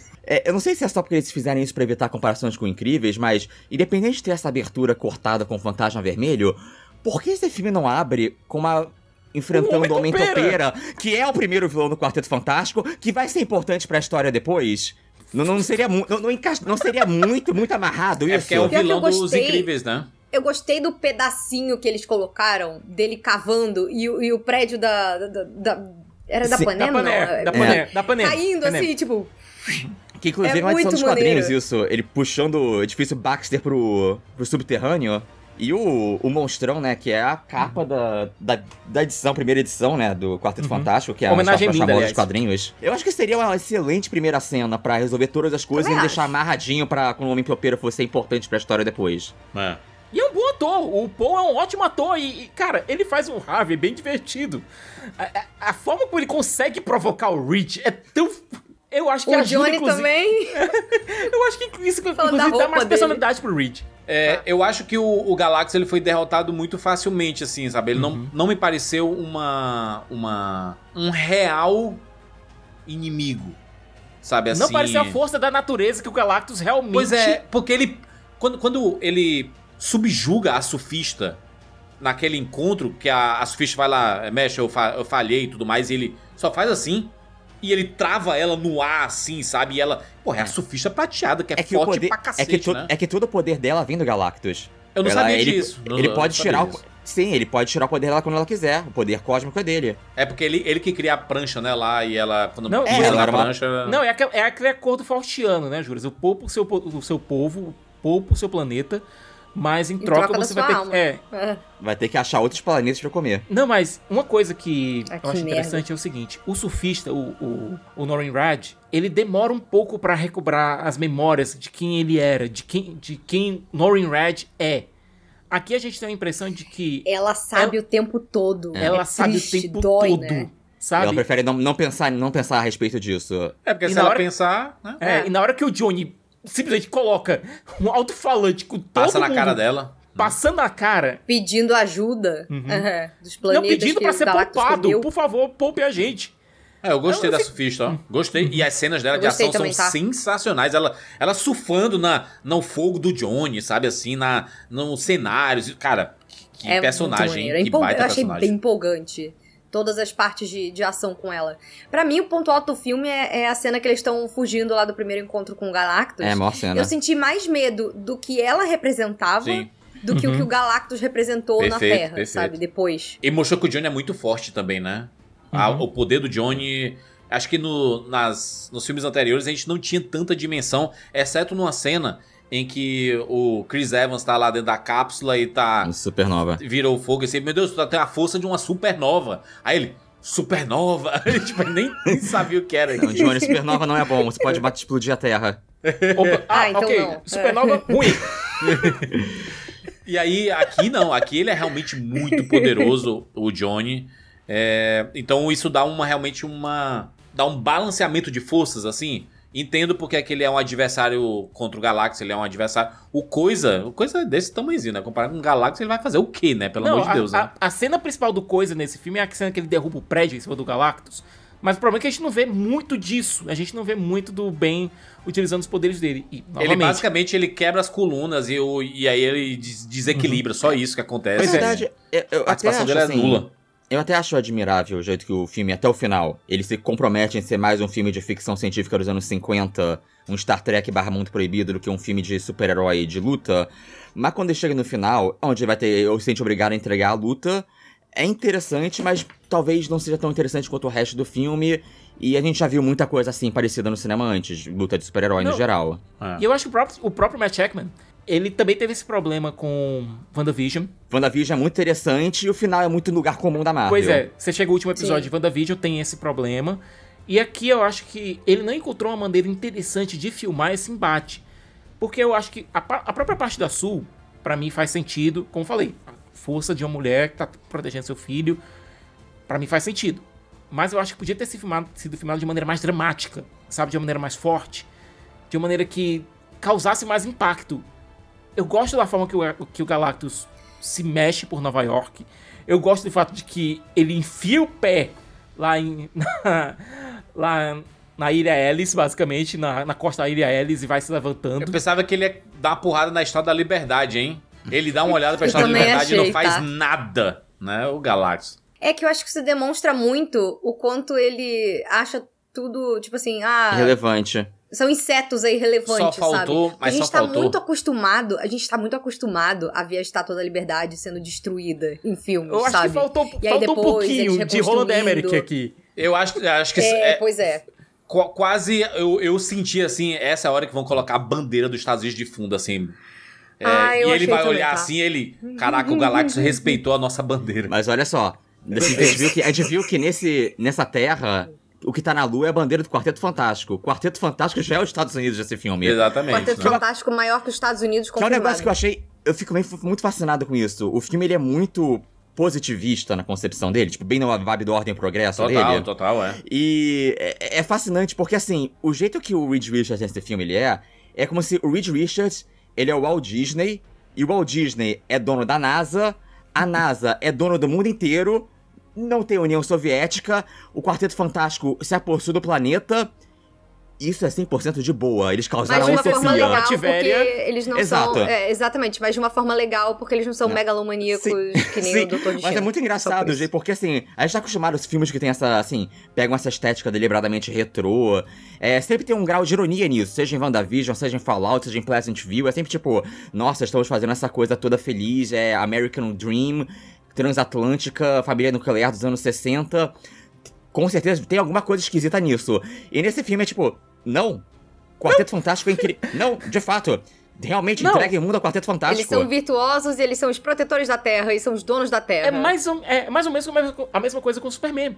Porque o Superman do James Gunn, do David Corenswet, ele também não tem uma gota de querer dominar ninguém. Mas as pessoas questionam eles toda hora, o Superman, né? Diferente do pelo Quarteto, amor de Deus, sabe? O Quarteto é idolatrado, caralho. Pelo amor de Deus, e né? aquilo, né? O Lex Luthor é o vilão, e é um mundo cheio de coisas meio tópicas, tá referenciando troll de Twitter e Donald Trump e Elon Musk, e essas coisas todas. E esse filme, não, ele tá muito realmente nessa vibe retrô, ele tá muito nesse pique era espacial e ele vive no próprio mundinho mesmo. E ele realmente mostra essa fantasia como uma coisa realmente muito positiva. Por isso que eu acho que esse vai ser o meu favorito do Brad Bird. Que o sonho do Brad Bird era isso mesmo. Sabe uma coisa que eu parei pra pensar aqui, enquanto a gente tava falando? Pensando aqui no efeito borboleta daquela treta toda do James Gunn. Eu não sei vocês, mas eu acredito que se não tivesse dado essa treta toda da Marvel demitir o James Gunn e ele tivesse realmente continuado e sendo um dos cabeças aí dessa era cósmica da Marvel, eu acredito muito que o filme que ele estaria fazendo depois do Guardiões 3 seria o Quarteto Fantástico. Com certeza ele faria o Johnny Galinha. Seria o Nathan Fillion, inclusive. O final do Guardiões da Galáxia 2, aquela cena que eles vão enfrentar, que eles vão derrotar o Ego, o planeta, aquilo a cena inteira é tirada certinha de uma edição do Quarteto do John Byrne. Só que ao invés de ser o Groot que vai levar a bomba até o cérebro dele, era o Coisa. O MCU tá puxando coisa de Quarteto Fantástico há muitos anos, muita muito coisa. Tempo, né? Finalmente um Kirby ganhou dinheiro, né, com a Marvel, que foi a Vanessa Kirby, né? Vanessa Kirby.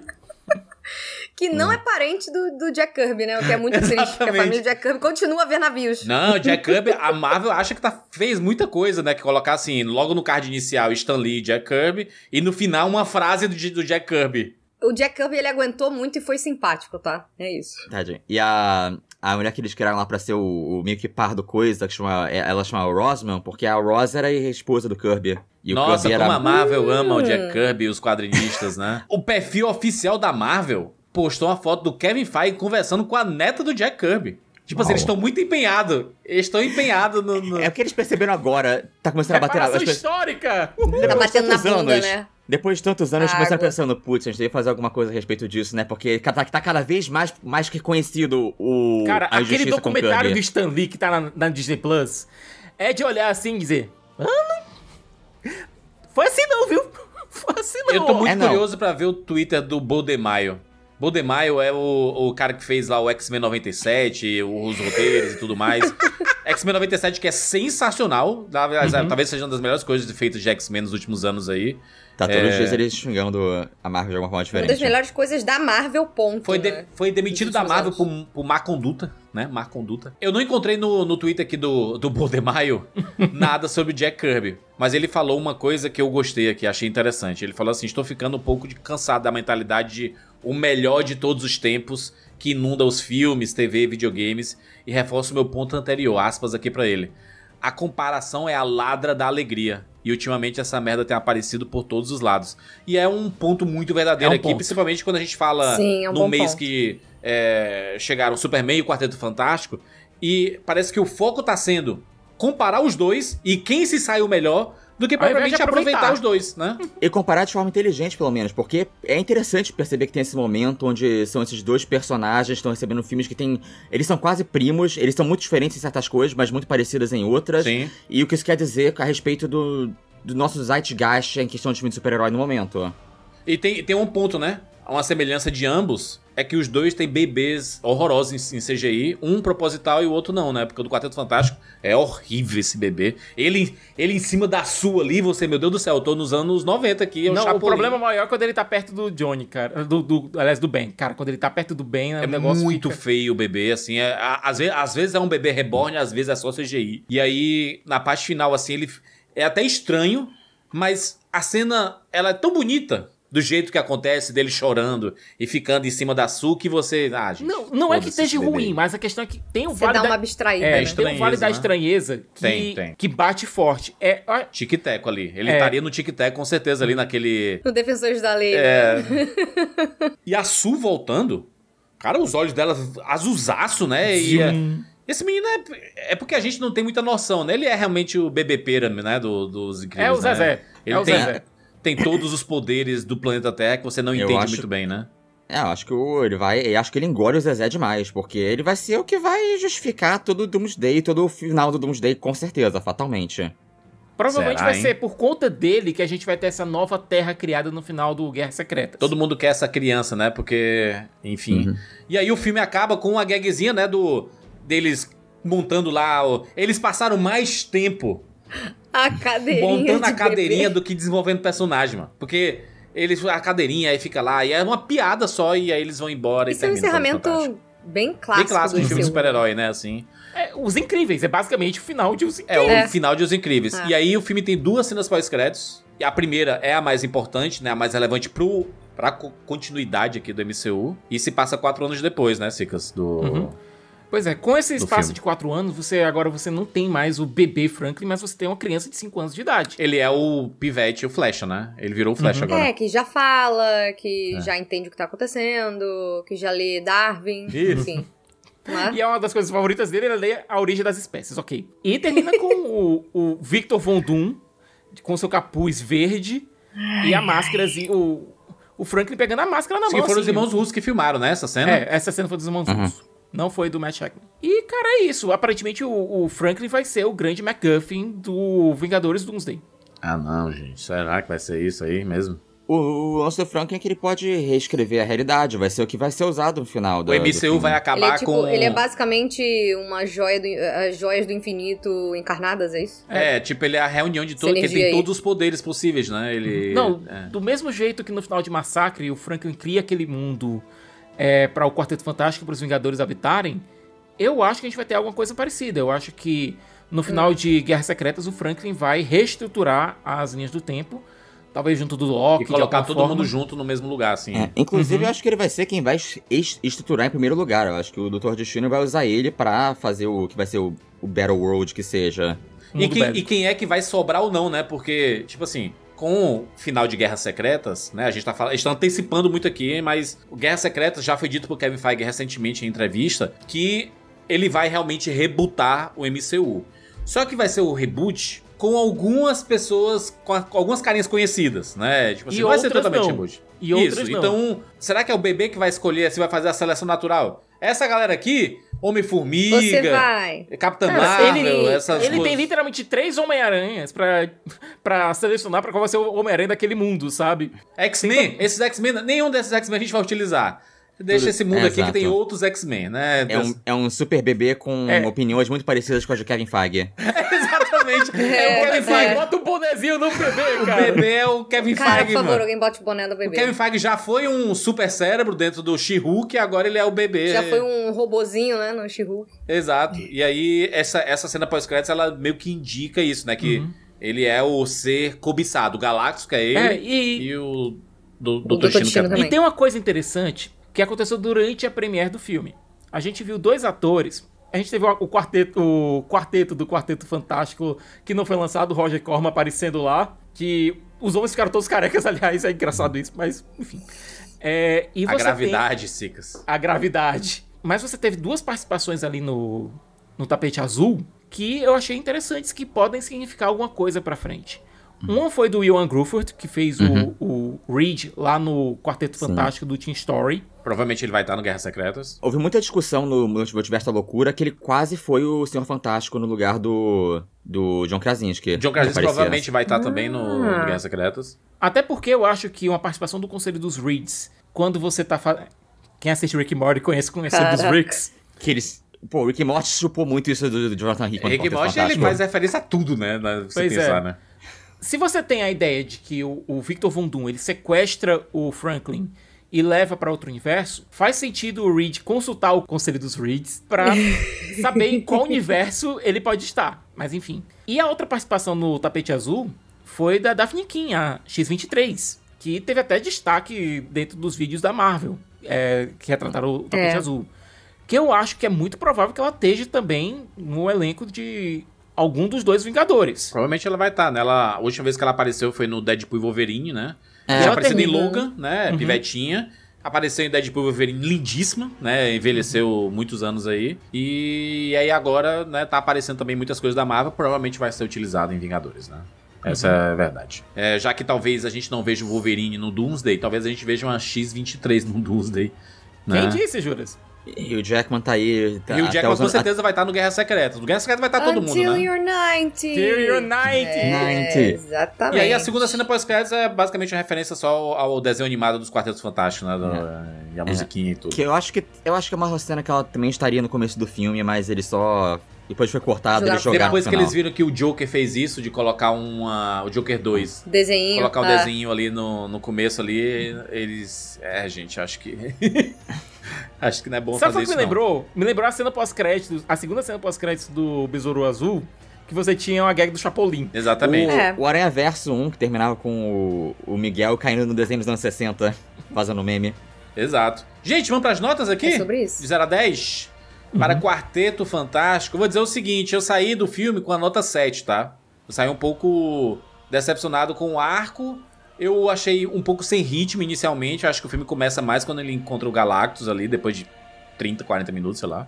Mas conversando aqui, eu fiquei mais otimista, mas não o suficiente, então vou dar nota 7,5 pro Quarteto Fantástico, tá? Ainda assim, um filme bom, um filme divertido, um filme que tem objetivos, acho que faltou mais desenvolvimento, acho que faltou mais texto, faltou mais foco em alguns personagens. Acho que você tem um quarteto como protagonista e você decide focar em 2 personagens, acho que tá errado.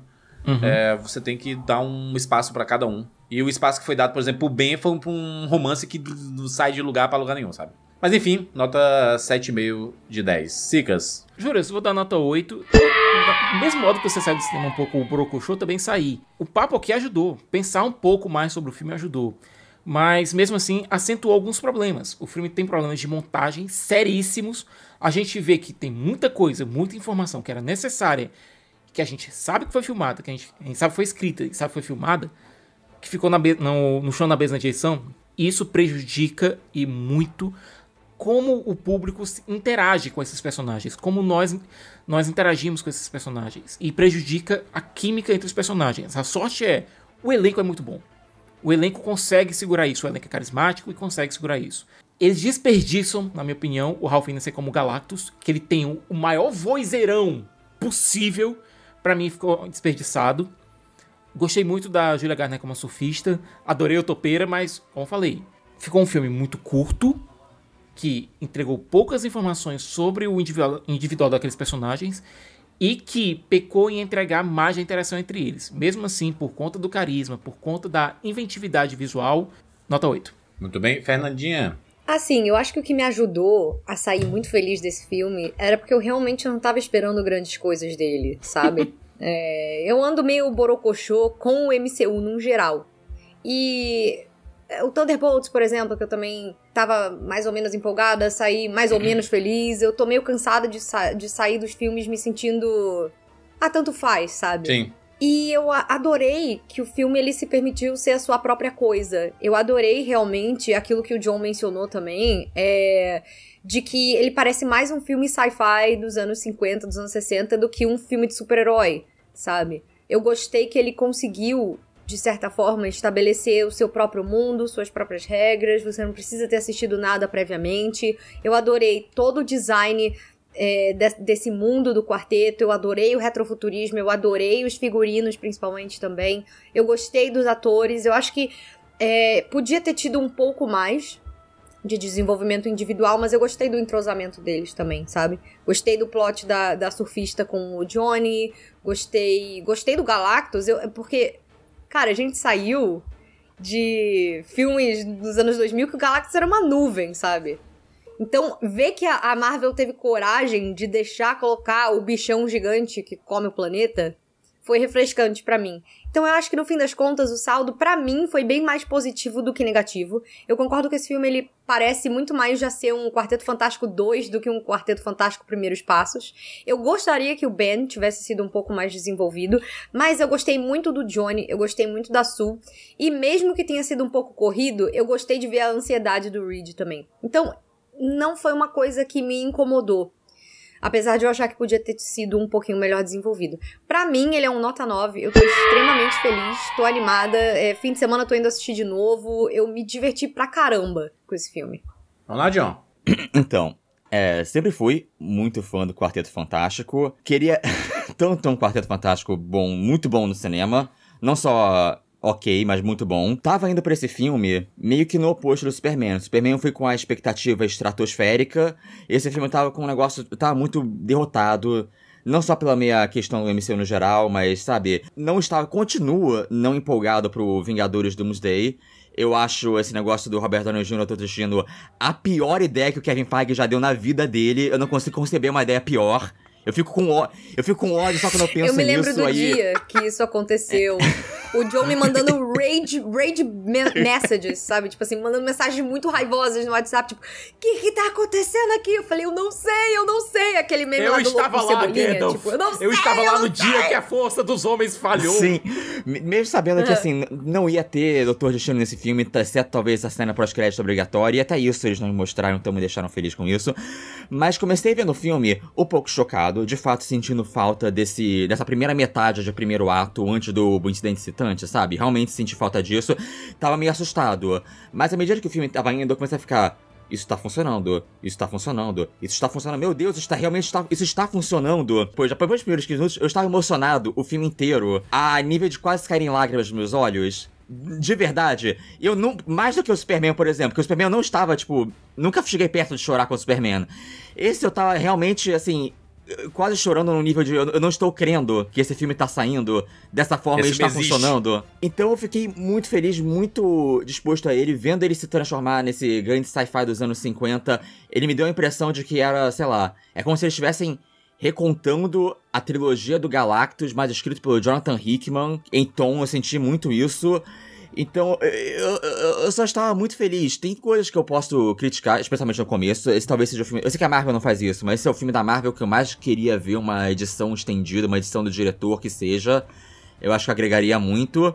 Eu fiquei muito feliz com o Galactus, na verdade. Até o final, o Galactus, eu me senti servido por ele. Em termos de eles trazerem o tamanho dele, trazerem o visual dele, trazerem um pouco dessa ideia dele ser quase que um horror Lovecraftiano na forma de um cara de capacete rosa.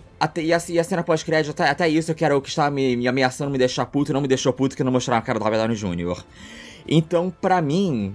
Eu fiquei extremamente feliz com esse filme. Até consigo ver certas críticas, especialmente com o Ben. O Reed, eu sou mais caridoso com ele do que vocês. Também não acho que o Pedro Pascal era a única pessoa que podia ter feito ele. Eu sinto que outras pessoas podiam ter entregado esse papel de forma mais memorável. Mas acho que no jeito que eles entregaram os dilemas dele, do jeito que ele vê o mundo, em comparação com como a Sue vê o mundo, e como eles vão entregar isso pra salvar o dia... Achei um dos filmes mais diferentes do MCU de todos, assim, já feitos, desde, sei lá, Eternos, o MCU não faz um negócio tão diferente assim, pro bem ou pro mal, mas eu acho que conseguiu entregar isso muito bem. Então, fico muito empolgado pra ver... Consigo não empolgado tanto assim pro quarteto, pro Vingadores Doomsday, continuo com o pé muito atrás, mas fico muito empolgado porque poderia ser continuações de quarteto nesse mundo, estaria muito aberto pra isso. Então, pra mim, ele é um 9 muito forte e eu estou feliz pra rever esse filme. Justo. Inclusive, eu acho que esse Quarteto Fantástico vai permanecer, né? Pós-Guerras Secretas, né? Provavelmente eles devem ficar, né? O ambiente, aí é outra história. Porque o Frank vai escolher os papais, né? Com certeza, né? Meus papais e meus tios, vamos pro... Vocês todos vivem. Mas eu confesso que eu ficaria muito feliz se esse quarteto permanecesse nesse mundinho próprio. Entendi. Nossa, eu e também. No máximo, o Joseph Quinn vai encontrar o Tom Holland um dia. Isso eu deixo. Caraca, hein? Não, é porque o Johnny e o Peter são melhores amigos. É porque isso é um clássico, Sim. Isso é um clássico. É o único crossover de Tom Holland que eu quero ver. E eles ficam me enfiando todo mundo que eu não tô interessado em ver ele ver interagindo. Podia colocar o John Storm tocando uma guitarra, hein? Tocando Metallica. Não, mas ele seria uma vibe meio Beatles. Ele não pode ser Stranger Things ainda. Verdade. Ele estaria de Paul McCartney. Verdade. Gente, falamos aí sobre Quarteto Fantástico, primeiros passos. O que é que você achou? Deixa aí nos comentários a sua opinião. Tem espaço aí no YouTube, no Spotify. Se você tá só ouvindo, lembre-se que o RapaduraCast também é em áudio. Também é vídeo. Perdão. Se você tá só ouvindo, lembre-se que o RapaduraCast também é em vídeo. Você pode ver muitas inserções aqui. Quando for falar de quadrinhos e tudo mais, apareceram fotos dos quadrinhos aqui. Então dá uma ilustrada legal no papo. Agradecer mais uma vez o John pela participação. trailers do John no YouTube aí, você encontra análises desse universo de quadrinhos. O John manja demais, assim, então ele faz muitos vídeos sobre o assunto, sobre o quarteto, então já falou bastante, né? Sobre o Quarteto Fantástico. Tem um vídeo que eu fiz esse ano do Quarteto de 2005, que eu falo sobre o quarteto no geral, eu recomendo esse, quem quiser ver. Aí. Tem link aí na descrição do podcast no YouTube, né? Você consegue aí pra dar uma linkada direto. Falar mais uma vez pra você assinar o nosso Sala VIP, patreon.com/RapaduraCast. Nosso podcast que é exclusivo pra assinantes. Toda semana, sempre que sai um podcast aqui, a gente lança um podcast exclusivo pra assinantes. A gente fala de muitos filmes que estão em cinemas, né? Que acabam não tendo tanto espaço aqui no podcast, porque a gente sabe que nem todo mundo vai ao cinema, nem tem cinema em todo que é lugar. Demora muito para as pessoas assistirem e aí, consequentemente, muitas pessoas deixam de ouvir o Rapadura Cast por causa disso, né? Porque não estão indo para os cinemas com tanta frequência, exceto nesses blockbusters, né? O Superman, Quarteto, a gente sabe que são filmes que levam milhões de pessoas aos cinemas e parte do nosso público gosta, então a gente sempre traz esses podcasts sobre esses filmes, né? Mas no VIP a gente falou de Fórmula 1, lá, o filme lá do Brad Pitt, a gente falou de Extermínio, Premonição, Bailarina, então esses últimos filmes todos a gente falou, né? Tem muita coisa bacana lá, Sala VIP, patreon.com/RapaduraCast. Beleza? É isso, nos encontramos na próxima semana, tchau!